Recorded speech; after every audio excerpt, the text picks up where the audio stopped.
Josh Hurley was returning home from Seattle after successful negotiations that had significantly improved cash flow for the company he worked for. He also had the opportunity to see his younger sister, Lisa, who was visiting from Tacoma, where she attended the University of Washington. They had a nice dinner at the Hilton Garden Inn and chatted for a couple of hours. It had been several years since he had seen her, and he enjoyed the time they spent together. He now looked forward to meeting Donna, his wife to whom he had been married for almost 5 years. He hated being away from her, but unfortunately that was the nature of his job. In fact, he was especially looking forward to their 5-year wedding anniversary, which was Friday, the day after tomorrow. She didn't know, but he had already booked a room at a local resort hotel for the weekend and ordered a blue sapphire radiant stone necklace that he was going to give to her at the hotel. He planned to pick it up from the jewelry store the next day. Now he wondered where she might be. He called her cell phone before boarding the flight, but it went straight to voicemail. He also tried calling home, but there was also a voicemail. Perhaps she was just out shopping with one of her friends, he thought. He thought about Donna and how much he missed her. She was just under 5.5 feet tall, had long wavy dark hair, brown eyes, and a dark skin tone that resembled a permanent tan. The only thing that irritated him was her insane jealousy. She was usually one of the nicest women he had ever known, but he hated it when she made her false accusations. He loved her too much to ever cheat on her, and he did his best to make sure she understood that. However, it got to the point where he couldn't even hold a business meeting with a female colleague without Donna thinking they were having an affair. He thought he had finally solved this problem when he suggested that she hire a private detective and follow him. Perhaps, he thought, when she received proof of his fidelity, she would calm down and understand that her fears were unfounded. He was more than a little tired of her jealousy and false accusations. It wasn't that he didn't have secrets from her. They were, and her constant reproaches of his so-called infidelity threatened to reveal one of these secrets, and in a very ugly way. He felt his heartbeat quicken as he thought about her constant reproaches. He took several deep breaths, as he had been taught, but to no avail. He felt his face begin to heat up and knew he had to quickly pull himself together. He reached into his pocket and pulled out a small bag of pills. He took one, and after a few minutes he began to relax, his heartbeat returning to normal. The man sitting next to him looked at him with concern. "Are you okay, sir?" asked the man. "Should I call someone?" John shook his head. "No, but thanks for asking," he said. "It's just an old heart condition. I have a cure for it." The man nodded and leaned back, but continued to watch John, just in case. Finally, the plane landed. John took his luggage and walked to his car, which was parked in a short-term parking lot. He tried calling Donna again, but it went to her voicemail. He received the same answer when he called home. Where is she? He asked himself. He started the car and drove home. When he finally pulled into the garage, he noticed Donna's car was gone. He found it strange that she wasn't home since it was about 6:30 p.m. She usually returned from work around 5:30. Maybe she decided to go out for drinks with some of her friends from work, he thought. This didn't happen often, and he never minded her relaxing a little, but she usually called and texted him to let him know in advance. Moreover, she knew that he would return today. Usually she was at home so they could meet again after his trip. He took his things and entered the dark house. He put his things away and went downstairs to see if Donna had left a note. He found nothing and made himself a cup of coffee. This was strange, he thought. She always told him when she was going somewhere, so why isn't there a note now? He thought about this while drinking coffee. Suddenly his phone rang. He saw Donna calling and answered. "Donna," he asked, "where are you?" "Sorry, John," she said. "I was getting ready for the evening and didn't notice you called until I saw the missed calls a few minutes ago." "What were you preparing for?" asked John. "It's a little surprising," she said. "Some friends and I wanted to surprise you when you get home. Why don't you come over to our place so we can celebrate?" "Of course," John said. "Where are you?" She gave him the address, and he wrote it down. "What is it?" asked John. Is this a club or a restaurant? An old friend has a private club in his house, and we decided to organize something for you, she said. It's kind of a combination of a homecoming party and an anniversary. Sounds fun, John said. Donna laughed. Yes, I promise it will be fun, she said. Wear something casual, okay? Okay, John said. See you soon. See you, honey, she said before ending the call. Strange, he thought. She didn't say she loved him, but it was supposed to be a surprise anniversary party. However, there was something in her voice that made him wonder what was going on. He went upstairs, showered, shaved, and put on jeans and a polo shirt. He looked up the address on MapQuest and saw that it was in a rather rough area of town. Who does she know who lives there, he thought. He knew most of the people at the insurance company where she worked and didn't think any of them lived there. So who is this friend? He knew she had dated some pretty rude people before, but he thought she had outgrown that. He locked up the house, got into his car, and entered the address into his Garmin Smart Drive. He drove out and followed the GPS directions to the address and was a little shocked when he reached the location. The medium-sized house stood in the middle of the lot, surrounded by a chain-link fence. He noticed pickup trucks and motorcycles parked around and began to worry as he didn't recognize any of them. He drove up, parked, and walked to the front door. When he knocked on the door, a large man in a t-shirt and jeans opened it. John noticed the beer in his hand and heard rock music coming from inside. Yes, asked the man. I'm John Hurley, and my wife, Donna, asked me to meet her here, John said.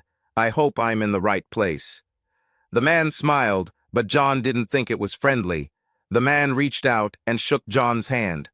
You must be Donna's husband, he said. Call me T-Bone. We've been waiting for you. Come in. John walked in and looked around, seeing several more large men in the living room. Hey guys, the man of the hour is finally here, T-Bone said. The others nodded and smiled at John. They may have smiled, but John felt no real friendship. Where's Donna? Asked John.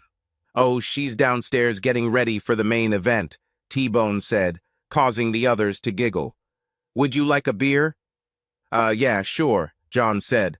One of the men handed John a bottle of cold beer. Thank you, John said. He opened it and took a careful sip. So what is this main event? He asked T-Bone. It's a surprise, T-Bone said.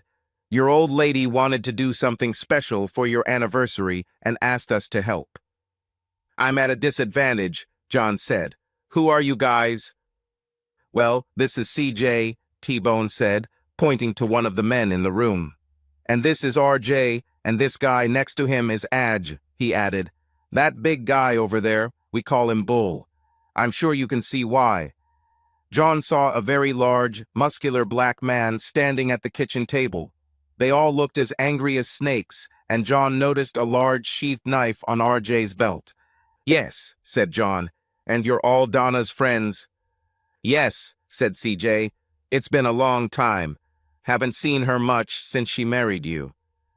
She's never mentioned you before, John said. I'm not surprised, T-Bone said. Most people try to avoid us as much as possible. And you have a private club here? Asked John. Yeah, T-Bone said. In the basement. We built it ourselves.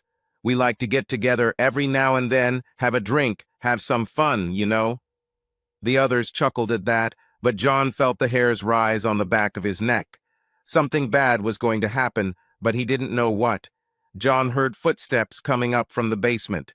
She's ready, said the sixth man, entering the living room. This is her husband. Yeah, T-Bone said. John, this is Jake.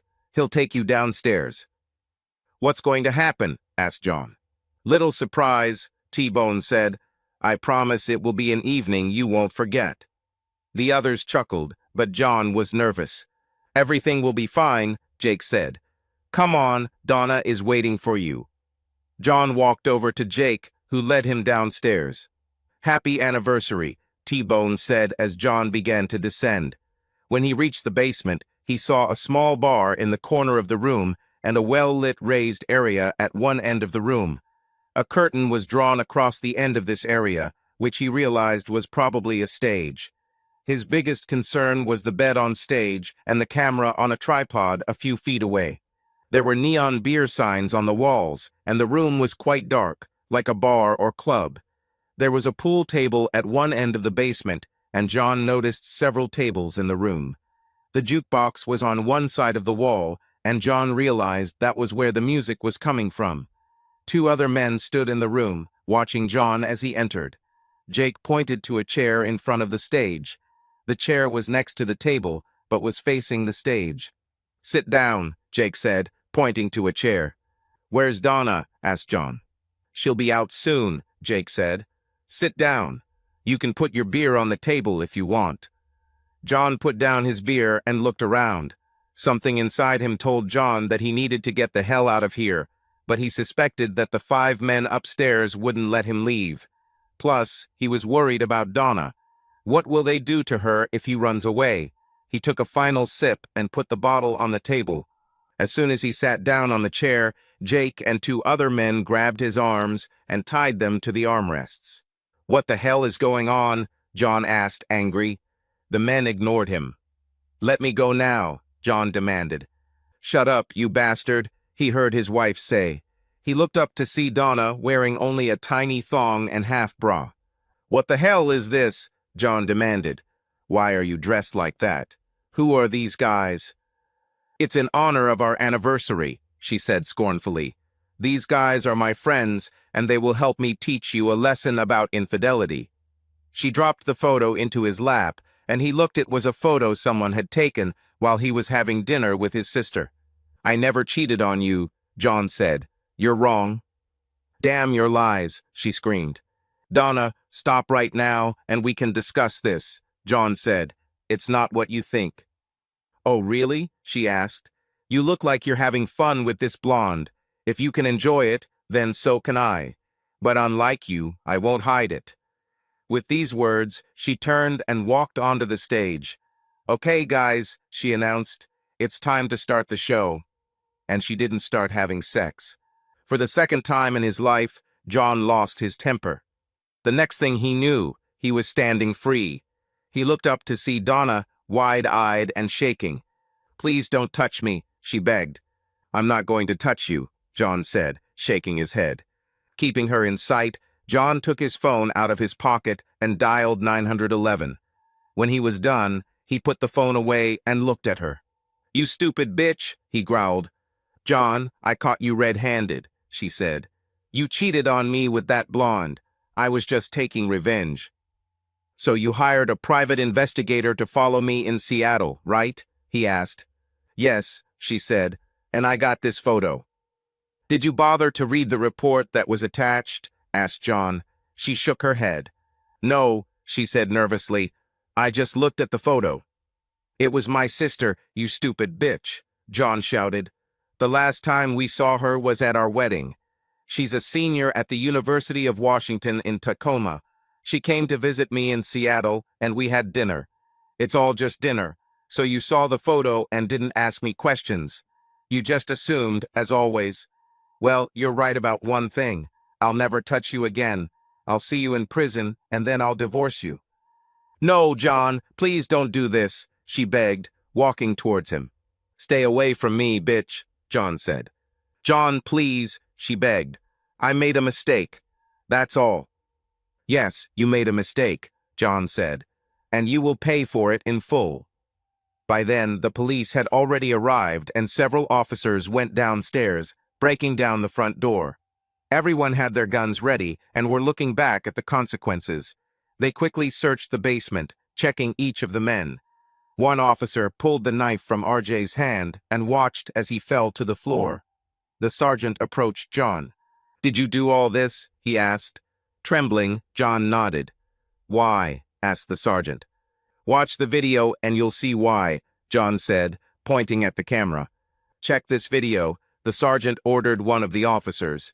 The officer watched the video briefly and motioned to the sergeant. After a quick review of the video, the sergeant returned to John. "Okay, it looks like it was self-defense on your part," he said. "But I'll need a full statement, and you'll need to get tested." By then, the ambulances had arrived and paramedics began carrying the men upstairs on stretchers. A plainclothes detective approached and was looking around the room, talking to the officers. After watching the video, he approached the sergeant and John. "I'm Detective Jones. You must be Mr. Vince Hurley," the detective said. "Yes, it's me," John said. "I briefly watched the video," the detective said. "I agree with Sergeant Smith. It appears you acted in self-defense. Tell me what happened." John recounted the events of the last hours. The detective took notes as John spoke. "How were you able to escape from that chair?" Jones asked.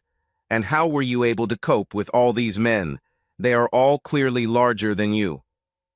"I have a medical condition," John said. "I've had it since childhood. It has a name, but I can't pronounce it. In a nutshell, under certain conditions, the level of adrenaline in my blood goes through the roof, and I literally lose control. I have a recipe that helps keep it at bay. Under control, and my martial arts training also helps keep me calm.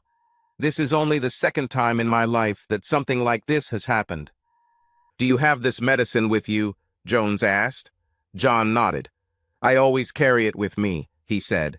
"I only take it when needed, which fortunately is not often."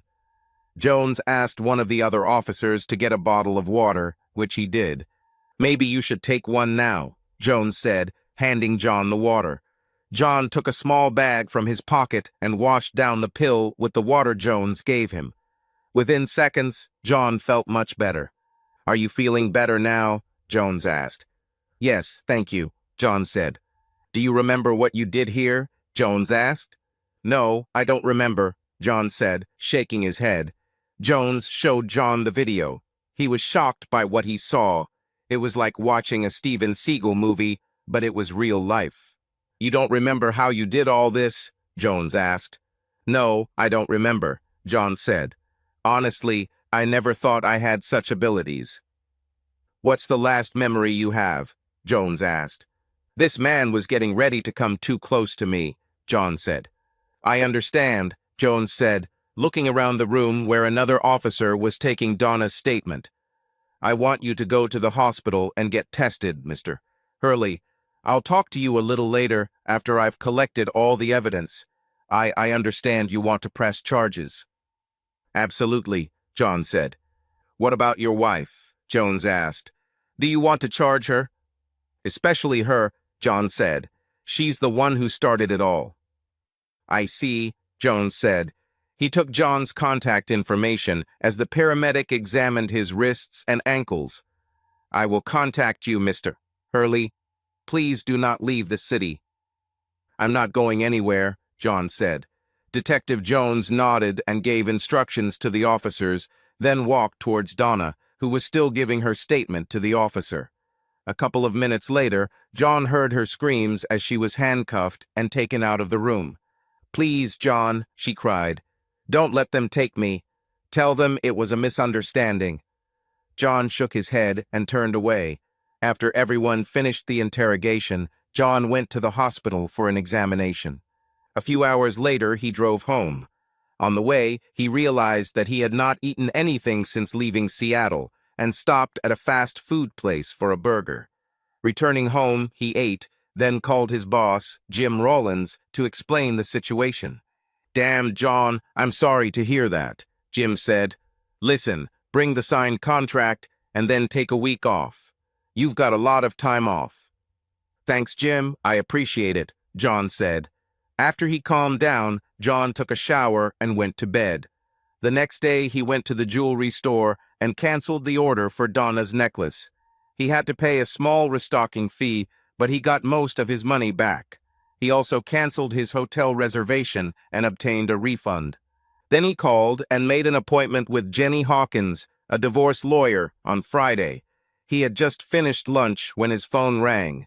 He looked and saw Donna's parents calling. He took a deep breath and answered. "Hello," he said. "John, what the hell is going on?" asked Marcia, his mother-in-law. "Donna called from the county jail. She said she was arrested and being held without bail. Did you do something?" John couldn't believe the audacity of this woman. He counted to 10 and took a few deep breaths before answering.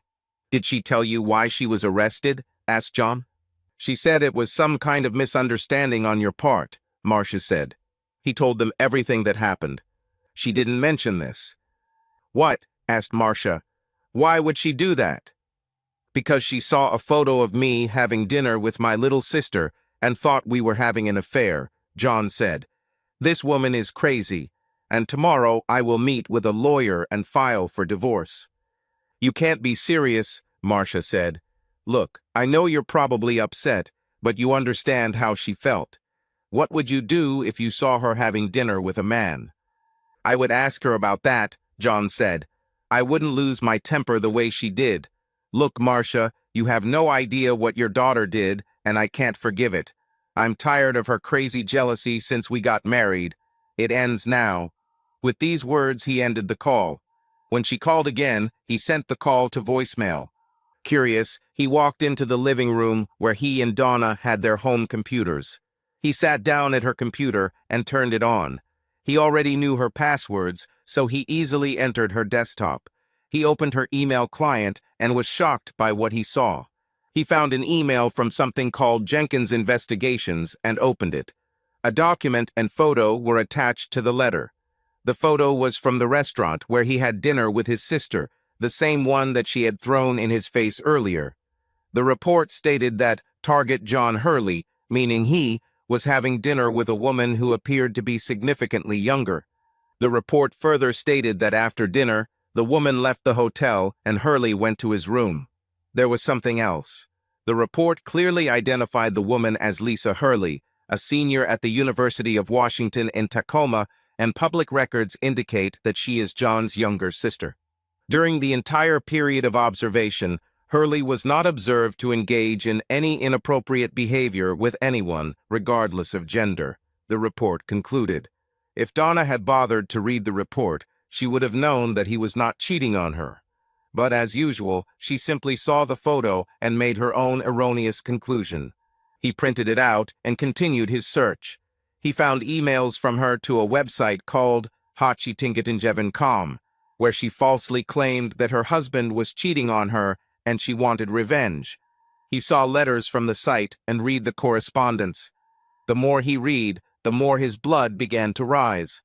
What happened to him last night was carefully planned, and he realized that she was deliberately planning revenge. He printed out the emails and continued his search. He checked her browser history and found that she had visited several sites similar to the one she had accessed.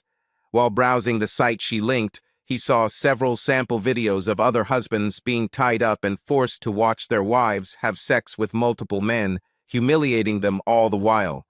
What shocked him even more was that the videos on the site were available to anyone who paid a premium subscription fee.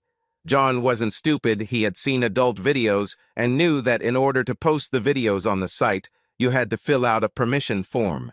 He had never been given this opportunity and wondered if other men had signed such a form. He picked up the phone and called Detective Jones. Jones, the detective answered. Detective, this is John Hurley. I have information that may interest you, John said. Can you come to my house? Of course, Jones said. Let me finish what I'm doing and I'll come. Thank you, John said, ending the call. While he waited for Jones, he ran a Whois search to see who owned the site. The registration was done so that the owner's name would remain confidential, but he knew that law enforcement agencies might require disclosure of the data. He also knew which company was hosting the site. He printed it out for Jones. About half an hour later, Jones rang the doorbell. Thank you for coming, Detective, John said as he opened the door. Do you have something for me? Jones asked. Yes, in my computer room, John said. Jones followed him upstairs and looked at the printouts John had given him. This confirms what we found in the house, Jones said. Apparently, they did this to a number of men. But as for permission forms, John asked. We found release forms signed by the wives, Jones said. Even your wife signed the release form. We all look at all the evidence. So she knew what it was going to hit on the internet, John asked. It looks like it, Jones said. But what about husbands? John asked. I don't remember seeing anything like that, Jones said. but, as I said, we study all the evidence. Look, I need to confiscate your wife's computer as evidence. You're welcome, John said. I'd like to keep these printouts for my lawyer. The files are still in her mail. Jones nodded after thinking for a moment. Okay, but don't destroy them, he said. The next day, he went to Jenny to discuss the divorce. He made copies of Donna's emails and took them with him. One copy was intended for Jenny, and he intended to give the other to Donna's parents. He arrived at the office a few minutes early and was immediately ushered inside. After they introduced themselves, he explained his situation to Jenny and showed her the correspondence between Donna and T-Bone. Jenny listened without interrupting, taking notes as the story progressed. She read the correspondence and shook her head. You know, I thought I had seen everything, she said. Lucky for you, in this state, you can file for divorce on the grounds of infidelity, cruelty, and violence. I think that covers all three situations. Are you saying she was arrested and held without bail? Yes, said John. Jenny turned to her computer and nodded after a few moments. I see she was arraigned yesterday and charged with a number of charges, she said. It appears the judge decided she was dangerous enough to be held. I also see that her accomplices have been charged with similar charges. And you say that these men run a website where they post this video on the internet for money. Yes, said John. I found several of their videos, and they are all similar to what happened to me. Did they explain this to you before they tied you up? Jenny asked. No, said John. Did they make you sign a release form? She asked. Again, no, John said. They made it look like some kind of surprise anniversary party. They didn't say anything about sex or selling videos online. Well, I think we not only have a solid case against your wife, but we also have a case against the men who did this, as well as the hosting provider, she said. John watched as Jenny did a few more things on her computer before continuing. Do you know if they offered your wife a royalty for this video? She asked. No, I haven't seen anything like it, John said. This site seems to get a lot of traffic, she said. I think they're making a ton of money off this garbage. Okay, here's what I'm going to do. I'm going to file divorce papers demanding 90% of the property. On top of that, we're going to ask for a house and whatever else we can get. The judge may not agree with this, and we may have to negotiate. This is just a starting point. We will use this email exchange and the fact that she is being held without bail as leverage. If she's released, I'll get a restraining order against her and her accomplices, but I don't think you need to worry about that. Are you saying Detective Jones has a video they took as evidence and it didn't make it onto the internet? She asked. He has video, John said. As far as I know, it didn't make it onto the internet. But it would have gone online, she said. Oh, yes, he said. She nodded. Okay, she said, taking notes. I'll contact him about this video. We'll serve her with a subpoena, and if you want, I'll file a civil lawsuit against the site owners and hosting provider. Yes, that would be good, John said. She looked at him before continuing. Do yourself a favor, she said. Don't visit your wife. Stay as far away from her as possible.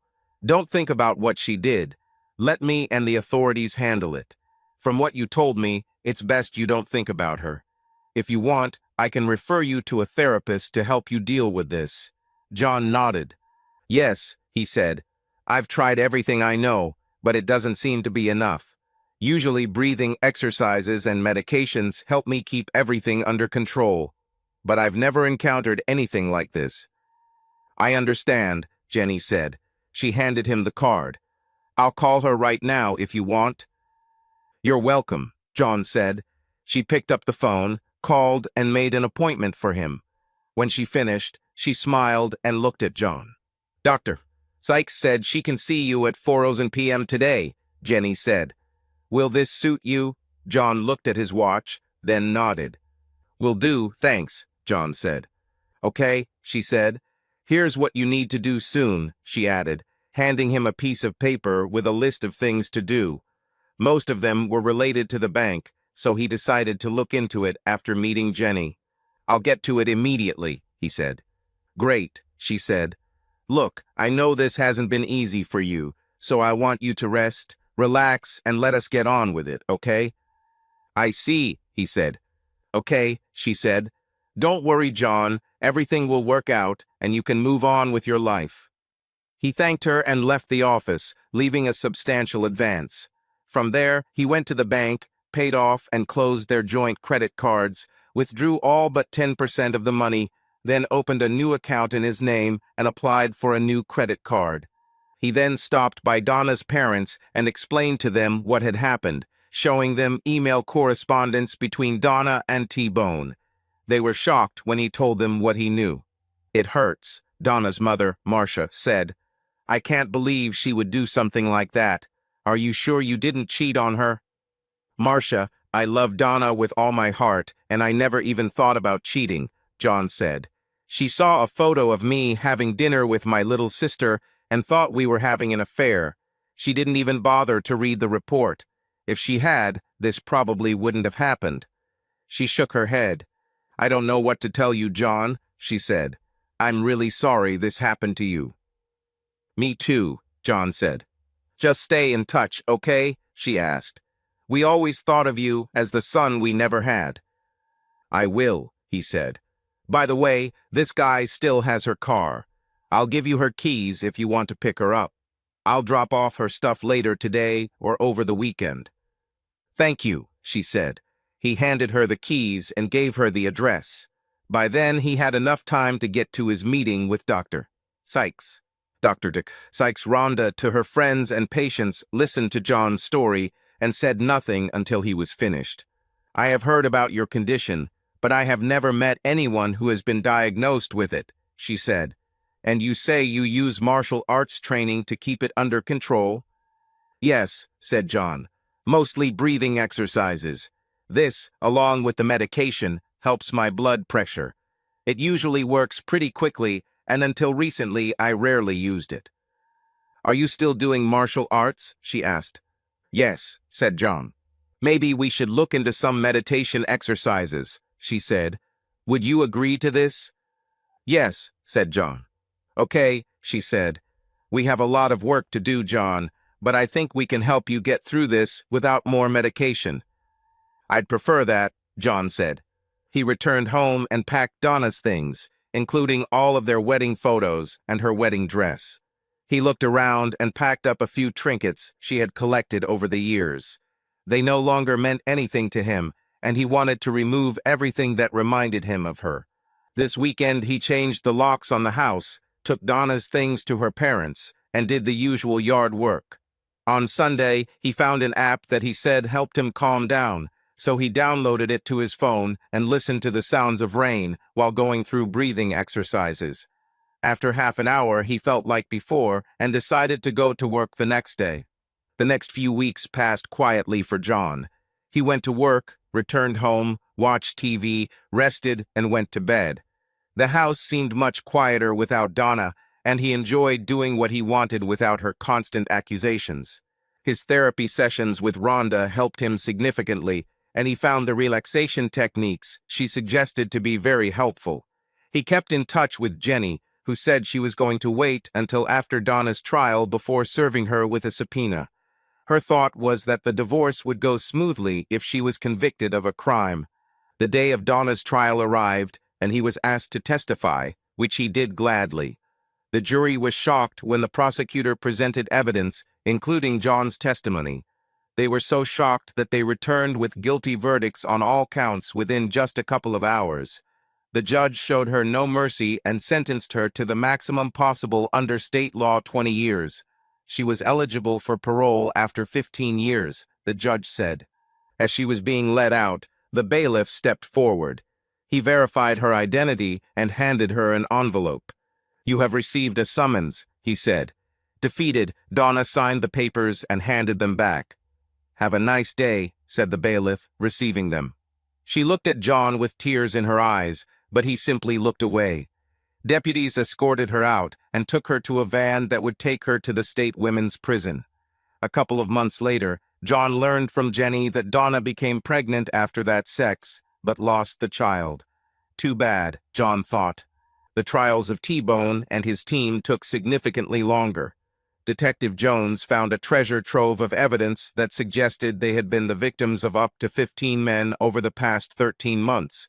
They found what appeared to be authorization forms signed by the target husbands, but the men they found said the forms were signed after the fact and under duress. Moreover, the site owners also published personal information about the victims. At least 3 of the victims committed suicide because of what was done to them. Eventually, all the men involved were sentenced to 25 years of forced labor. The site was shut down, and all the victims, or at least all the men that Jenny's legal team could find, received a huge sum of money that bankrupted T-Bone and his accomplices. The hosting provider also settled with the victims, which increased the amount. John almost cried when Jenny handed him a check for $2 million. Although he appreciated the restitution, money could not ease his broken heart. "You're a good man, John Hurley," she said. "There are many good women who would like to be with you. You will find her." "Thank you, Jenny," he said. "Maybe once." John continued to see his therapist, who helped him deal with his problems. Over the next 2 years, he buried himself in work and dated women periodically, but it was only in the last couple of months that he began dating one woman more than once. "He has a lot of issues to deal with," his therapist wrote as she jotted down her notes. "But on the plus side, he hasn't had any more episodes, and he seems to be moving forward. I think he'll be fine in the long run." "At least I hope so," Rhonda thought. Subscribe to our channel so that your love doesn't cheat on you, and go ahead and listen to the next story, because this story is nothing compared to the next one. If you're under 18, don't even click to the next one.